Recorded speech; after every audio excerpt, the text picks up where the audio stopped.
Hi there, my name's Cody Ricks.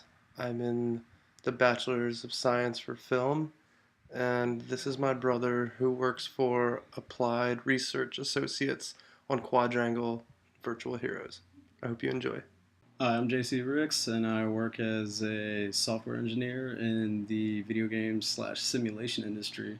Visual arts for most people, and especially for me for games, is we're trying to take people away from their day to day and just let them relax a little bit, and enjoy some time with their friends or just by themselves.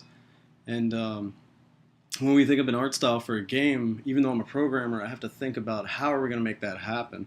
So, I mean, you want these emotions to come out from people, and you have to think of the best way to make that happen, even in code. Today, we have these new media distribution routes and everything, and the game industry, I think, especially, has taken very, very good likening to it.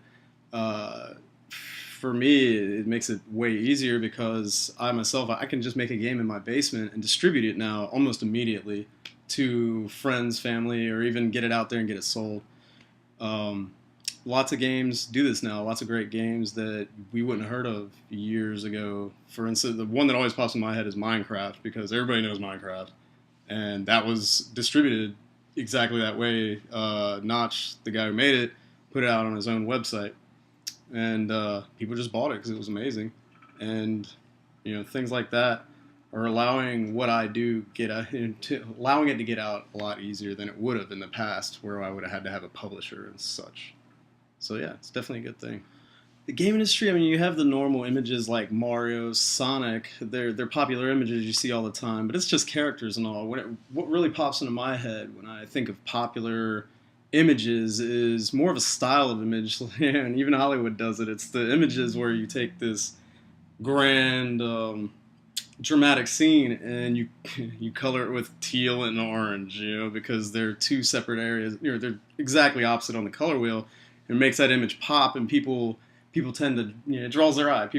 Most people don't even think about it, but it is very prevalent, and it's kind of annoying sometimes actually.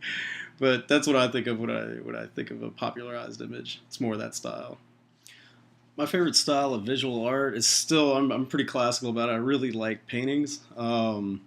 And when I think of paintings, I think of Jackson Pollock actually, with his abstractness, and he's the guy who's just slapping paint everywhere, and people are like, that ain't art. But to me, it is. I'm one of those people that can stand around and look at a splash of paint on a canvas and just be like, maybe it's a dog. I don't know. What's it influencing me? I just try to feel it more than I do see it.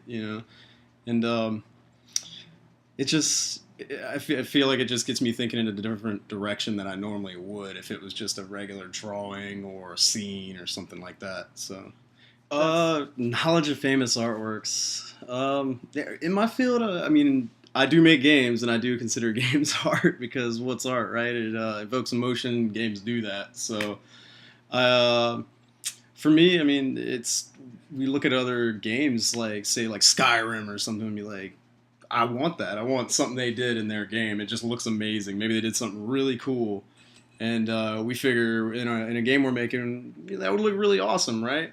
So even though it's not, it is artistic, but I got to figure out how to make it happen as well, and if it's even good in the game design at all, because if you crush all this stuff in, it's too busy. There's too much going on, but um, it, these other games, they give you some great ideas, some great directions. You don't want to straight rip them or anything like that. That's not good, but they can inspire you to create, your own thing. Like for instance, I wanted to make a game one time that was based in like this wasteland type area because I played a lot of Borderlands, which is based in a wasteland type area, and it just really threw me in that direction. Yeah.